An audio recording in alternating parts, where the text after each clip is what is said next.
Yes, walang patid pa rin ang pagiging sweet at maalaga sa isa't isa ng tambayang Kim Pao o na Kim Chiu at Paolo Abelino.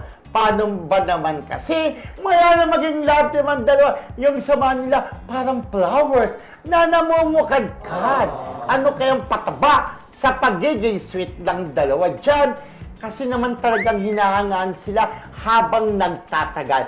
Ano bang sa inyo mga classmates? Di ba kahit may intriga sa kanila, ng iba ay deep fake news, heto pa rin ang Kim Pao. Eto na kasi... Walang patid. Walang patid kasi walang kaya patid. Maalaga, ha? Napatid sa pagmamahal, di ba?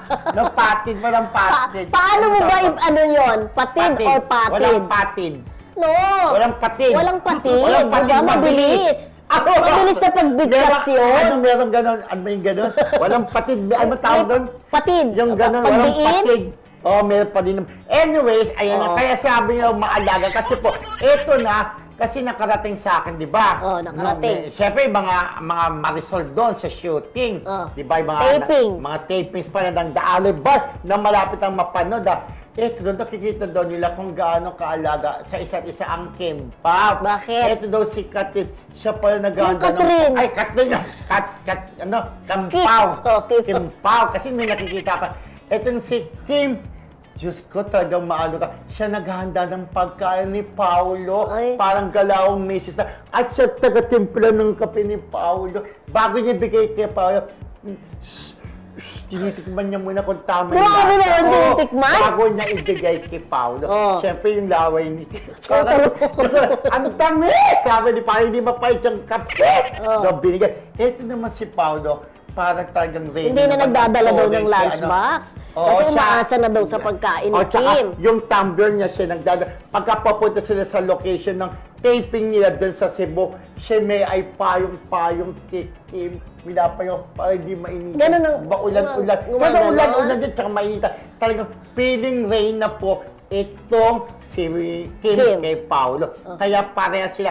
Kung isa, taga-timpla ng kape, naghahanda ng pagkain. Kape ba talaga o ano? Kape? Kape. Kasi init-init. Ay, mahilig sa kape si ano. May coffee machine nga siya. Oo, yung may coffee machine siya. Tsaka yung naalala mo dati, meron silang panran.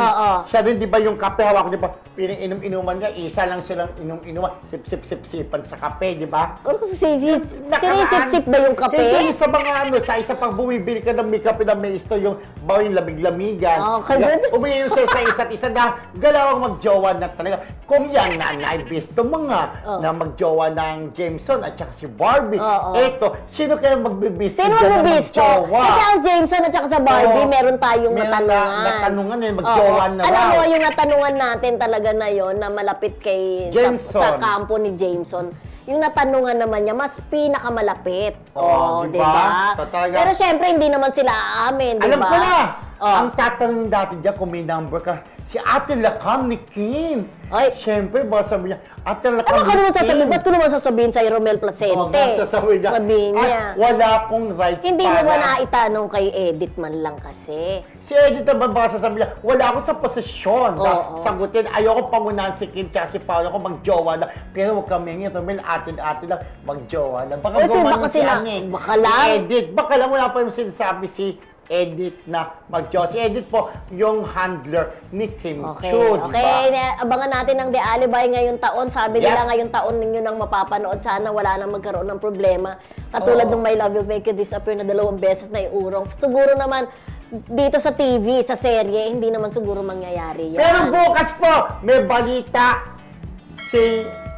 Tayo ba bukas magsa? Ay, basta bahala na. May balita kami sa Kim po, medyo... huwag mo puso ng konti. Okay.